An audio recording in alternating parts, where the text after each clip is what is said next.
The Korvax defense station floated in the darkness of space like a wounded animal waiting to die. Its metal walls were torn and burning. Bright flashes of enemy fire kept hitting the shields again and again. Each hit made the lights flicker inside the station. Each explosion sent pieces of metal spinning away into the black void. Admiral Krendak stood on the command deck and watched the battle through the main screen. His three eyes tracked the enemy ships as they circled the station like hungry predators. The red dots on his screen showed 60 enemy warships. The blue dots showed only 4 friendly vessels left. The math was simple and cruel. They were going to lose. "How much time do we have?" he asked. His voice was steady, even though his hearts were pounding fast. Lieutenant Sora worked at her console with shaking hands. Her tentacles moved across the controls, but every reading she saw was bad news. "The shields will fail in 10 minutes. Maybe less if they focus their fire." Krendak looked at the lower deck display. 3,000 people were down there. Families, children, old ones who could barely walk. They had come from 12 different worlds, running from the Zeltan Empire. The evacuation ships had left days ago with the lucky ones. These people stayed, behind because their ships broke down or their engines failed. Now they were trapped on a dying station with nowhere to run. The Admiral had fought in many battles during his long career. He had seen fleets destroyed and planets burned. He had watched friends die and enemies win. But this felt different. This time he knew for certain there would be no miracle. No reinforcements would arrive. No clever plan would save them. This was the end. "Tell all ships to form up around the station," he ordered. "We will buy the civilians as much time as we can. Launch every escape pod we have. Maybe some will make it to the outer planets." Sora nodded and sent the commands. She knew it was pointless. The escape pods were slow and had no weapons. The Zelthan would hunt them down one by one. But they had to try. They had to give these people some small chance at life. The Zeltan Empire had swept through this part of space like a disease. Their ships were old but powerful. Their soldiers were trained and ruthless. They did not talk. They did not make deals. They just came and took what they wanted. Worlds that resisted were destroyed completely. Populations that fought back were wiped out. The Zelthan had been conquering for thousands of years, and they were very good at it.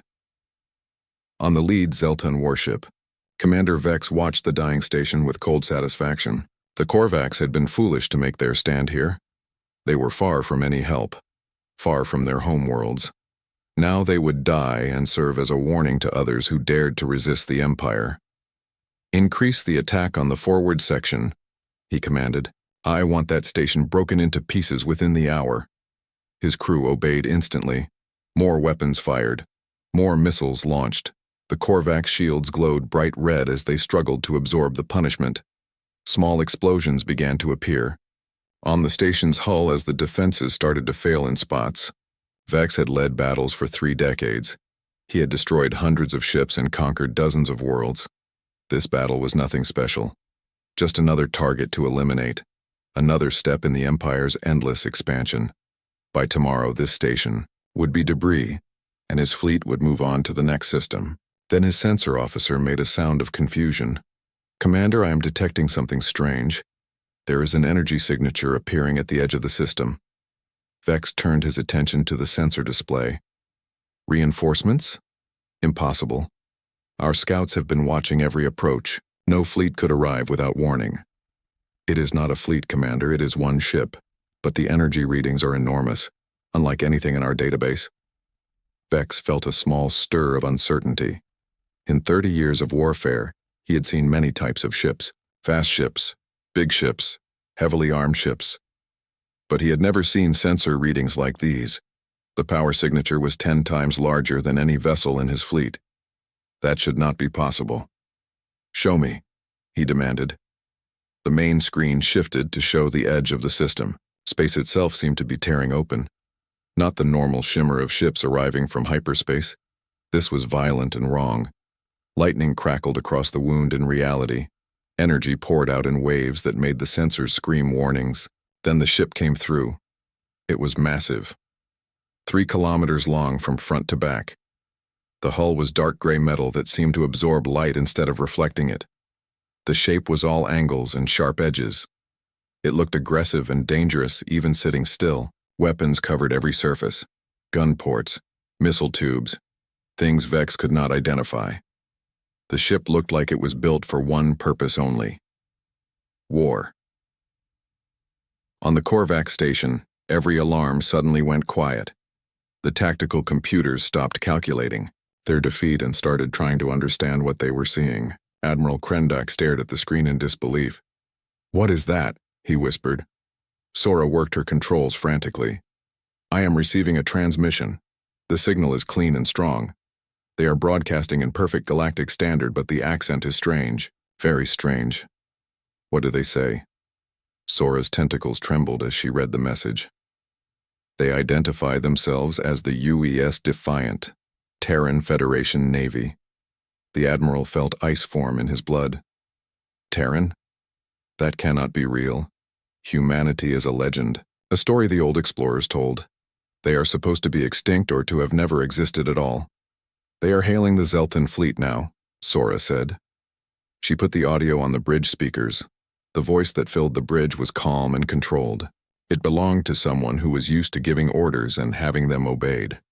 "Zelthan vessels, this is Captain Nathan Drake of the United Earthship Defiant. You are attacking a civilian target. You have 30 seconds to stop firing and leave this system."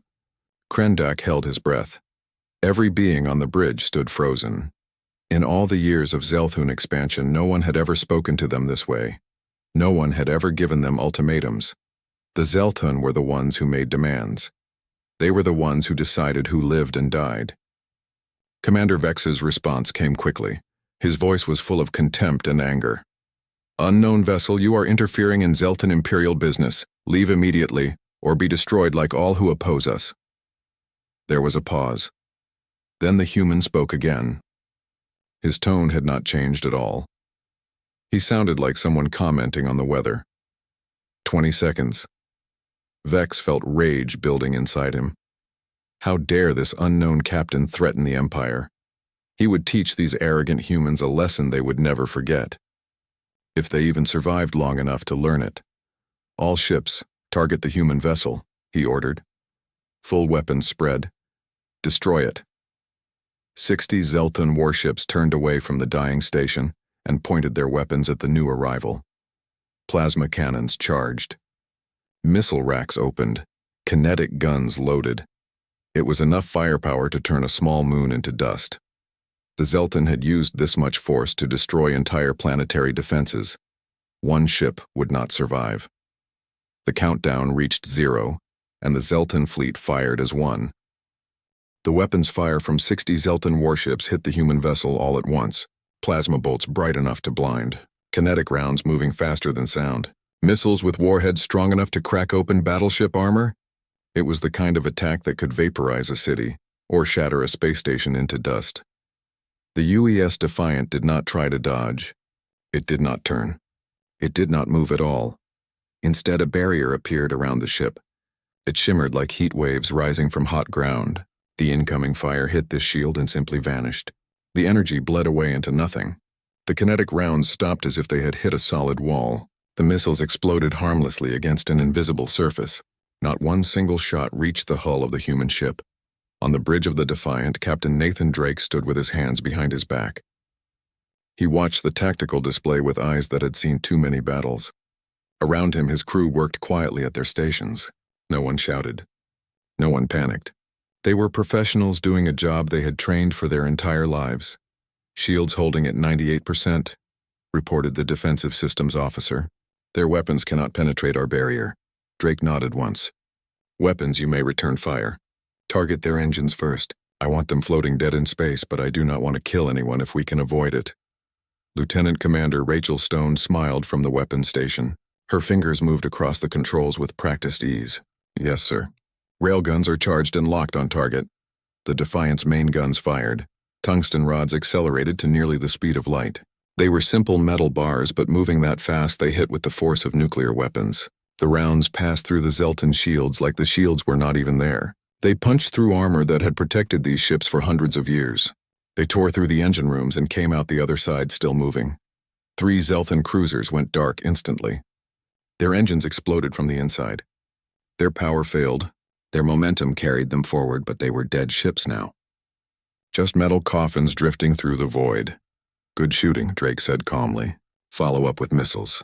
Show them what precision means. Rachel pressed more controls. Missiles away. The missiles that streaked from the Defiant were not like normal weapons. Each one had its own computer brain. Each one could think and adapt and learn. They watched how the Zelthan ships tried to shoot them down, and they changed their approach instantly. They jinked and twisted through the defensive fire like dancers performing a deadly ballet.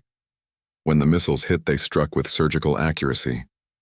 Command centers, weapon arrays, shield generators. Every hit was perfect.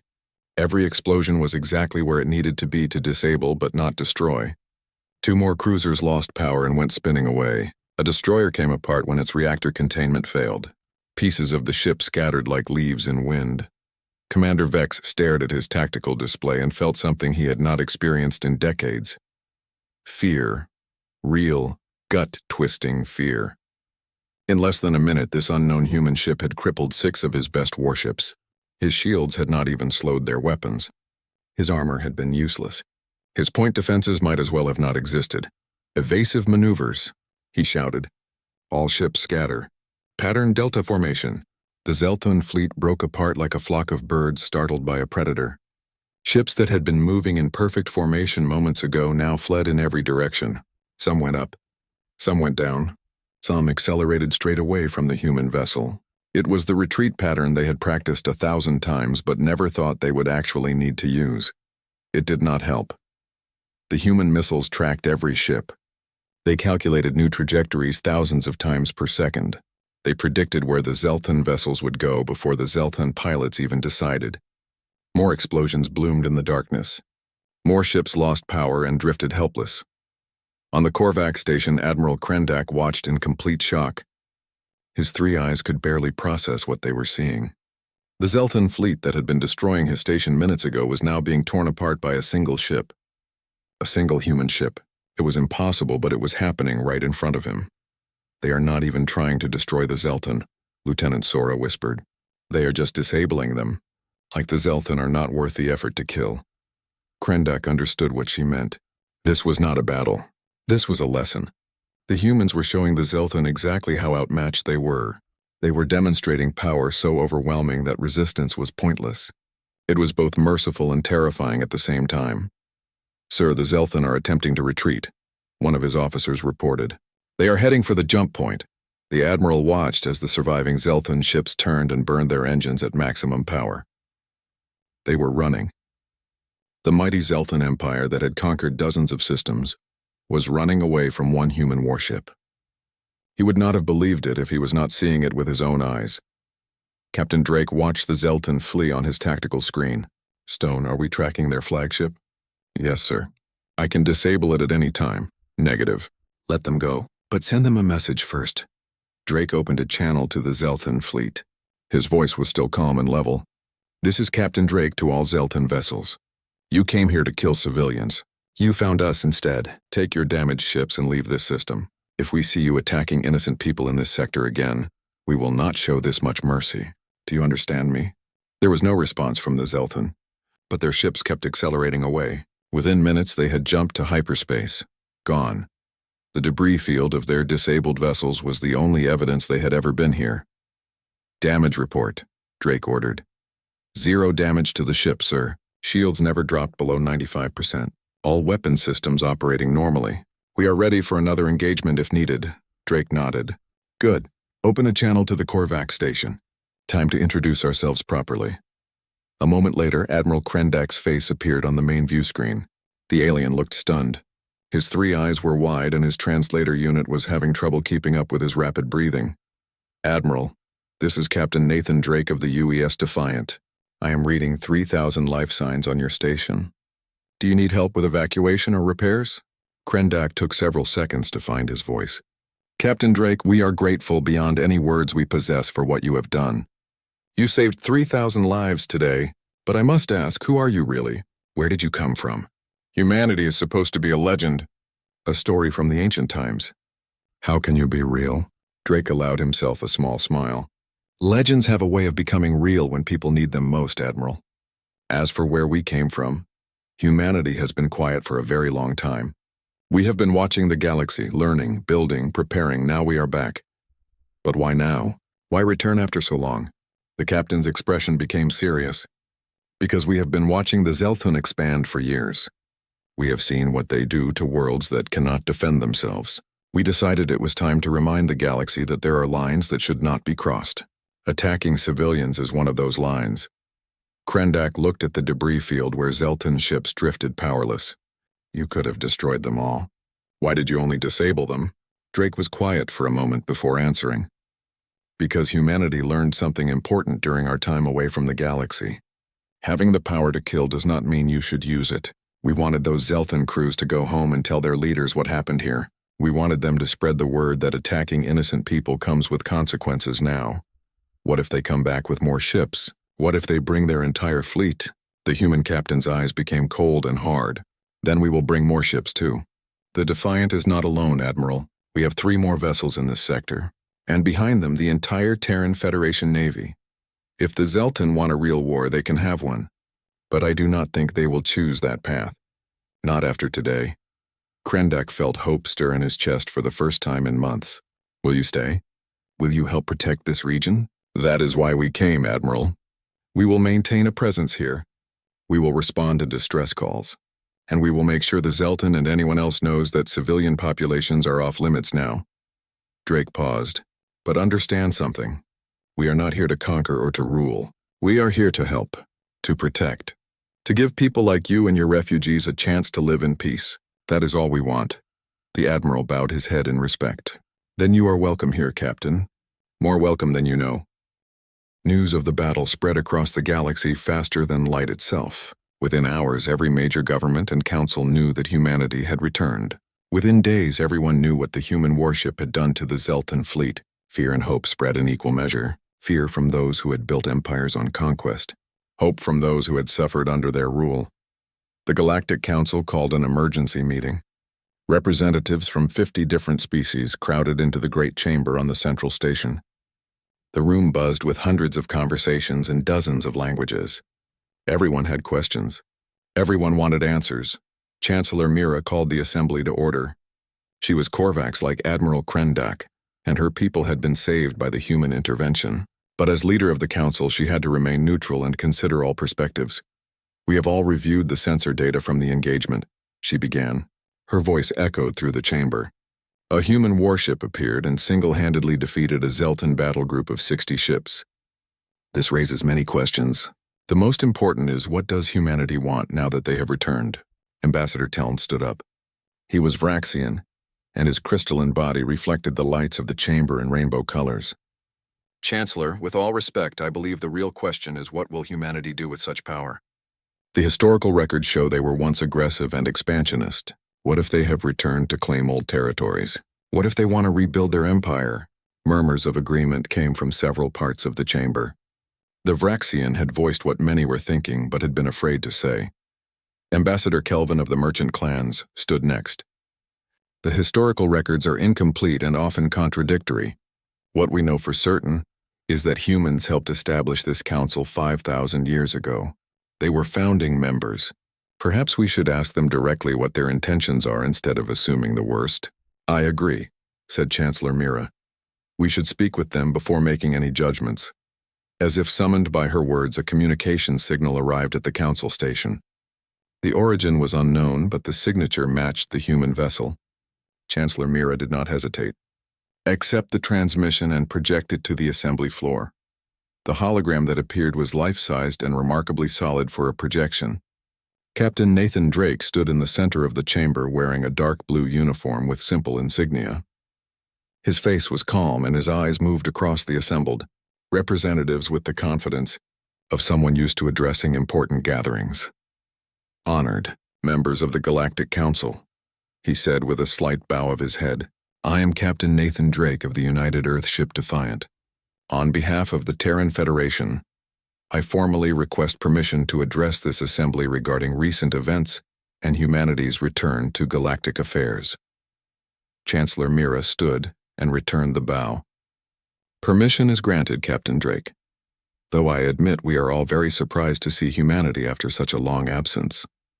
Can you explain where you have been and why you left? Drake's expression became more serious. 5,000 years ago, humanity made a difficult choice. We had become involved in too many conflicts across too many systems. We were losing sight of who we were and what we believed in. Our leaders decided we needed to step back, to return to Earth and our core colonies, to rebuild our society and remember our values. He paused and let that information sink in. But we did not abandon the galaxy completely. We maintained observation posts throughout space. We listened to the communications that flowed between systems. We watched as the Council grew and new species joined. We saw conflicts resolved and new ones emerge. We were always watching, and we waited, Drake continued. We waited until we had developed our technology further, until we had learned from our past mistakes, until we were ready to return not as conquerors but as partners. Or so we hoped. Ambassador Teln spoke up and his voice was sharp with suspicion. Yet you arrive in a warship that easily defeated one of the most powerful fleets in the sector. That does not suggest partnership, Captain. That suggests domination. Drake met the Vraxian's gaze without flinching. You are correct that our technology is advanced, Ambassador. But let me explain something about humanity. We spent 5,000 years doing what we have always done best. We adapted. We innovated. We prepared for every possible threat. Not because we wanted to dominate others, but because we remembered the cost of being unprepared. Earth has an old saying, he went on. If you want peace, prepare for war. We took that lesson very seriously. We built ships and weapons we hope we will never need to use. But we will always maintain the ability to protect ourselves and to protect those who cannot protect themselves. Chancellor Mira leaned forward in her seat. And the Zelton? You intervened in their military operation. Do you plan to make a habit of interfering in the affairs of other species?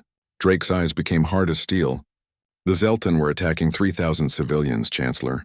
They were about to massacre innocent families, including children and elderly who had no way to defend themselves. Humanity has certain lines we will not allow anyone to cross regardless of who they are or how powerful they claim to be. If standing up for innocent lives makes us interventionists, then yes, we are interventionist and we can live with that label. The chamber erupted in discussion. Some representatives were angry at human presumption. Others were cautiously optimistic. A few species that had suffered under Zelton attacks were openly grateful. The debate went on for several minutes before Chancellor Mira called for order. Captain Drake, the Council must deliberate on what humanity's return means for galactic stability and peace. In the meantime, what are your immediate intentions? We have 4 ships currently in the outer territories, Drake replied. The Defiant, the Valiant, the Resolute, and the Intrepid. We will maintain our presence and provide humanitarian assistance where it is needed. We will also deter aggressive actions against civilian populations. We are not here to conquer or control anyone, Chancellor. We are here to help stabilize a region that has seen far too much suffering in recent years. Ambassador Teln stood again. And if the Council objects to your presence? What then? Drake looked at the Vraxian ambassador for a long moment. Then we will respect the Council's decision, Ambassador. But we will not stand by and watch civilians die when we have the power to prevent it. If necessary, we will operate from the edges of Council space. But we will continue to operate and we will continue to respond when innocent lives are threatened. The chamber fell silent. Everyone understood what the captain was saying. Humanity would not ask permission to defend the helpless. They would do it whether the Council approved or not. It was a bold statement that could be seen as either principled or arrogant depending on perspective. Chancellor Mira considered his words carefully. Finally she stood, which was a gesture of respect. The Council will need time to discuss this development fully. However, I want to say something personal, on behalf of my people, and as Chancellor of this Council, I thank you for saving the lives at that defense station. Whatever politics are involved, your actions saved 3,000 beings who would otherwise be dead. That deserves recognition and gratitude. Drake bowed his head. That gratitude is all we need, Chancellor. Saving those lives was why we came. We will be monitoring this channel if you wish to contact us. Defiant out. The hologram faded, leaving the Council chamber in stunned silence. After 5,000 years, humanity had returned to the galaxy. They had returned with overwhelming military power, but also with a clear moral code. They would not conquer, but they would protect. They would not rule, but they would not allow atrocities. The debate that followed went on for hours. Some argued that humanity was too powerful to be trusted. Others said that their intervention had been justified and necessary. A few suggested working with the humans rather than against them. No consensus was reached, but one thing was clear. The galaxy had changed and would never be the same again. In the Zeltan Empire, similar debates were happening, but with a very different tone. The War Council met in secret chambers deep beneath their fortress world. High Commander Zareth demanded explanations from Commander Vex about how he had lost so many ships. Vex stood at attention, knowing his career and possibly his life hung in balance. High Commander, the human vessel possessed technology beyond our understanding. Our weapons could not penetrate their shields. Their weapons ignored our defenses completely. Their targeting systems were impossibly accurate. We were outmatched in every way. Excuses, growled Commander Krell. We have conquered 40 systems. One ship should not have defeated us so easily. Commander Yalta spoke more thoughtfully. I have reviewed all the sensor data. Vex is not exaggerating. This enemy has technology that exceeds our own by a large margin.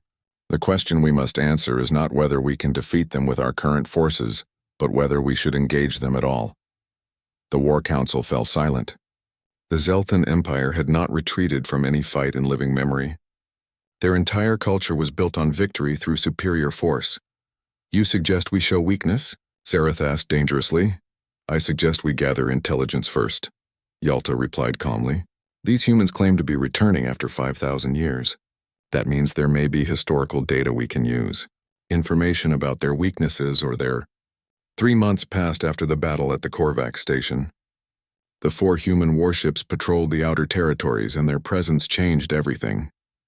Pirates who had terrorized trade routes for years suddenly found other places to work. Warlords who had been building small empires reconsidered their plans.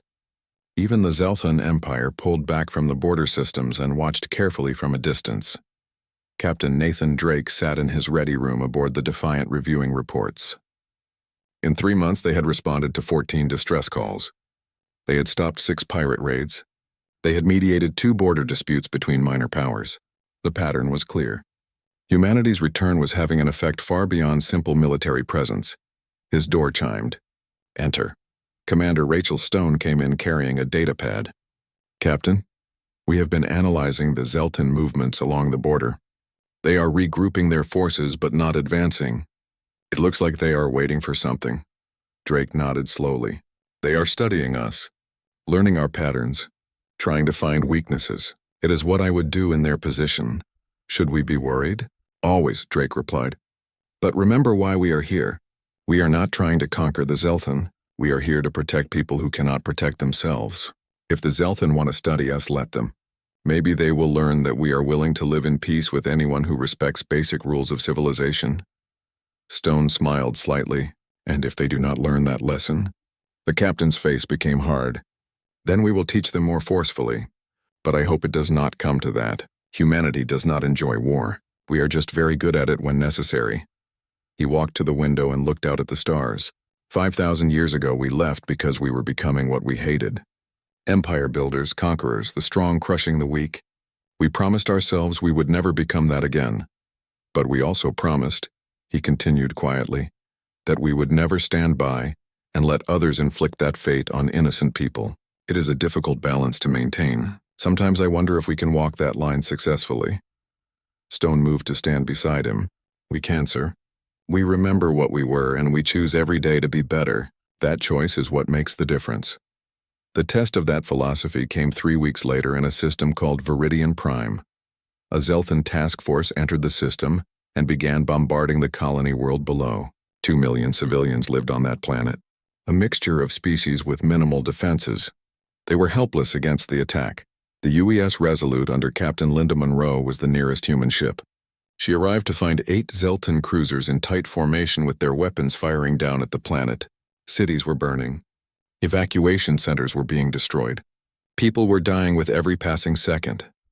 This is Captain Monroe of the UES Resolute to Zeltan forces. Stop your attack immediately and withdraw from this system. This is your only warning. The Zeltan commander responded quickly. Human vessel, this system is under Zeltan administrative claim as of this date. Your interference is an act of war against the Empire. Withdraw now or face destruction. Monroe looked at her tactical officer. What is your assessment? 8 cruiser-class ships, Captain. They are positioned for mutual support and defensive fire. They have learned from their previous encounter. This will not be as simple as the Korvax station battle. Monroe nodded grimly. It was never supposed to be simple. Helm attack pattern Sierra. Weapons, target their heavy guns first. Show them that clever positioning does not matter when you have superior firepower. The Resolute accelerated straight into the Zelton formation. Enemy fire converged on the human ship from all directions. The Zelton had modified their weapons since the last battle. They cycled frequencies trying to find a weakness in the human shields. They found none. The human shields held firm against everything the Zelton threw at them. The Resolute returned fire with devastating accuracy. Railgun rounds tore through the Zelton formation, followed by swarms of smart missiles.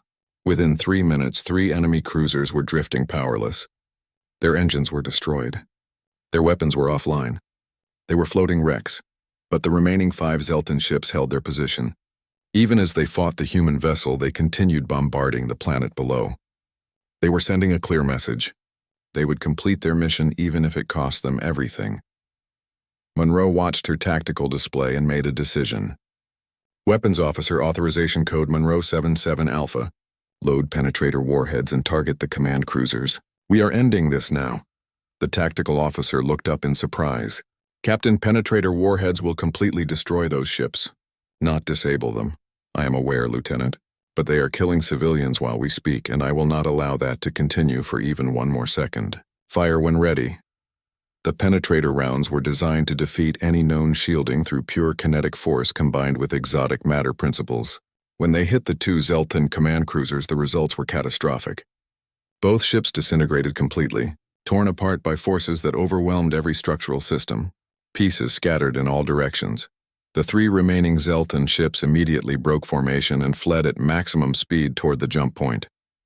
Monroe sat back in her command chair. Her expression was grim and troubled. Open a channel to the planet. Tell them they are safe. And get me Captain Drake immediately. He needs to know we just crossed a line we said we would not cross. The destruction of those 2 cruisers sent shockwaves through the entire sector. At the Korvax station, humanity had shown restraint by only disabling ships, but at Viridian Prime they had killed. They had proven they were willing to use lethal force when the situation demanded it. The question on everyone's mind was whether this represented a change in human policy or just a response to extreme circumstances. The Galactic Council convened again within days. This time humanity was formally invited to participate. Captain Drake and Admiral Patricia Cross, the overall commander of the Human Expeditionary Force, stood before the assembly together. Chancellor Mira opened the session. Captain Monroe's actions at Viridian Prime have created serious concerns among council members. While we appreciate that civilian lives were saved, the total destruction of 2 warships and the deaths of their crews represents a significant change from your previous approach. Admiral Cross stepped forward. Chancellor, with all respect, the Zelton forced that change. They continued their bombardment of a civilian population, even while engaged with our ship. Captain Monroe made the only decision that would save lives in the time available. We deeply regret the loss of life, but we will not apologize for protecting innocent people. Ambassador Teln spoke up. Admiral, your actions create a dangerous precedent. If every species with superior weapons decided to enforce their own version of justice, the galaxy would fall into complete chaos. Drake stepped forward beside the Admiral. Ambassador, humanity does not try to enforce justice for every situation or every conflict. We have 3 specific lines we will not allow to be crossed: deliberate attacks on civilians, genocide, and the use of certain prohibited weapons. Everything else we leave to the Council and individual species to handle. But those 3 lines are absolute for us. And who gave humanity the authority to draw these lines? Teln, challenged Admiral Cross, answered bluntly. No one gave us that authority, Ambassador. We took it upon ourselves just as your species has taken responsibility for regulating galactic commerce, and others have taken responsibility for maintaining trade routes. Every civilization must decide what principles they will defend. These are ours and we will stand by them. The chamber erupted in heated discussion.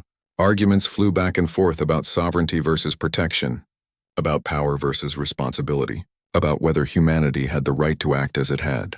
Chancellor Mira finally called for a recess to let emotions cool and allow for private discussions. When the session resumed an hour later, the Chancellor's expression was thoughtful. Admiral Cross, Captain Drake, the Council has discussed your position at length. While some members remain very concerned, others see value in your approach. I would like to propose something. She gestured to the assembled representatives. The Galactic Council has long struggled with enforcement of humanitarian principles. We pass resolutions, we condemn atrocities, but we have very limited ability to actually prevent them when they occur. Perhaps humanity's return offers us an opportunity to address this weakness in a new way. What exactly are you suggesting, Chancellor? Drake asked carefully.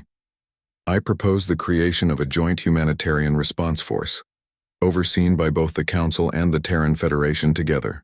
This force would have clear authority to intervene in cases of mass civilian casualties or genocide or similar atrocities. It would operate under strict rules of engagement approved by the Council, but with the military capability that humanity has demonstrated. The chamber filled with discussion again, but this time the tone was different. Chancellor Mira's proposal had changed the conversation from criticism to possibility. Representatives who had been arguing against human intervention now considered whether working with humanity might serve their interests better than opposing them. Ambassador Teln stood once more. His crystalline form caught the light as he spoke. Chancellor, you propose giving humans considerable power and authority. What guarantees do we have that they will not abuse it? What stops them from using this force to build their own empire? Admiral Cross smiled slightly. Ambassador, we can give you the same guarantees we give our own citizens back on Earth. Oversight, accountability, consequences for any abuse of power. The Terran Federation operates under strict civilian control. Every military action must be justified and reviewed by elected officials. We would be willing to extend that same transparency to the Council. She paused and her expression became more serious. But understand something clearly. We are not asking for permission to defend innocent people. We are going to do that regardless of what the Council decides. What Chancellor Mira is proposing is a way to make that defense official and accountable and coordinated with the broader galactic community.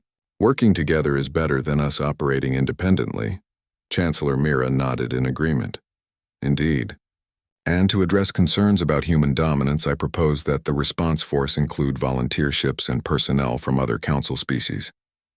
Let this be a truly joint operation with humanity, providing the core military capability, but with representatives from across the galaxy participating in decisions and actions.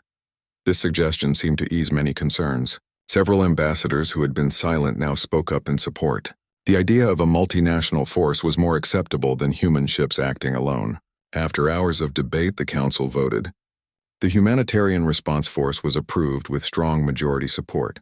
6 months later, the first Mixed Species Task Force assembled in orbit around the Council's central station. 4 human warships formed the core: the Defiant, the Resolute, the Valiant, and the Intrepid. Alongside them were vessels from 8 other species who had volunteered for the initiative. Korvax frigates, Vraxian scouts, ships from the merchant clans and several smaller powers. It was an impressive sight. Different ship designs, different technologies, different cultures all working toward a common purpose, protecting the innocent and preventing atrocities. Admiral Cross addressed all the assembled crews through a live broadcast. Today marks an important moment in galactic history. For too long, innocent people have suffered while the powerful looked away or made excuses. No more. This task force represents a promise that atrocities will not be tolerated, that civilians will be protected, that no species is too small or too weak to deserve safety and dignity. We do not expect this mission to be easy, she continued. There will be difficult decisions ahead, moral gray areas, situations where the right choice is not obvious, but we will face those challenges together as a unified force representing the best principles of all our diverse civilizations. On the bridge of the Defiant, Captain Drake watched the other ships take their positions in the formation. Beside him, Lieutenant Commander Stone smiled with satisfaction. Do you think it will work, sir? Drake thought carefully before answering. I think it is a good start. Humanity spent 5,000 years learning that overwhelming power alone is not enough. You also need purpose. You need principles. And you need the humility to work with others who may have different perspectives. This initiative represents all of that. What about the Zelthan? They have been quiet since Viridian Prime, but that will not last forever. They are watching and learning and adapting. Drake replied, just like we expected them to. But now they know that attacking civilians comes with real consequences, and they know they are not just facing humanity anymore. They are facing a coalition of species who have decided to stand together against atrocities. He watched a Korvax frigate maneuver gracefully into position beside the Defiant. That is what makes this different from the old days. Humanity is not trying to save the galaxy by ourselves. We are just providing some of the tools and demonstrating the will to do what is right. The rest is up to all of us working together. The Response Force's first mission came 2 weeks later, a distress signal from a mining colony under attack by raiders. The task force jumped to the system and found 12 pirate vessels stripping the colony of everything valuable while holding the miners hostage. The pirates took one look at the combined fleet that appeared and surrendered immediately without firing a single shot. The miners were freed. The stolen goods were returned, and the pirates were handed over to local authorities for trial. It was a small victory, but it proved the concept worked. Over the following months, the response force responded to dozens of situations. Some were simple, like the pirate raid. Others were more complex. But in every case, they followed their principles. Protect the innocent. Use minimum necessary force. Work together across species lines. The Zeltan Empire watched all of this carefully. Their intelligence officers studied every engagement. Their strategists analyzed every tactic. And slowly, their leadership came to a conclusion. Fighting this coalition would be costly and dangerous, perhaps too costly. High Commander Zareth called a meeting of the War Council. We have completed our analysis of the humans and their allies, he announced. Our conclusion is that direct military confrontation would result in massive losses even if we ultimately prevailed. The cost would cripple our empire for generations. Commander Yalta nodded in agreement. I recommend we open diplomatic channels with the Galactic Council. Negotiate borders and trade agreements. Show that we can be reasonable when our core interests are not threatened. It was a radical suggestion. The Zeltan Empire negotiating instead of conquering. But Zareth was a pragmatist above all. Very well. Reach out to the Council, but make it clear we are not surrendering. We are simply recognizing new realities. 1 year after humanity's return, the galaxy had changed dramatically. Piracy had dropped by more than half. The Zeltan Empire had signed border agreements and opened trade talks.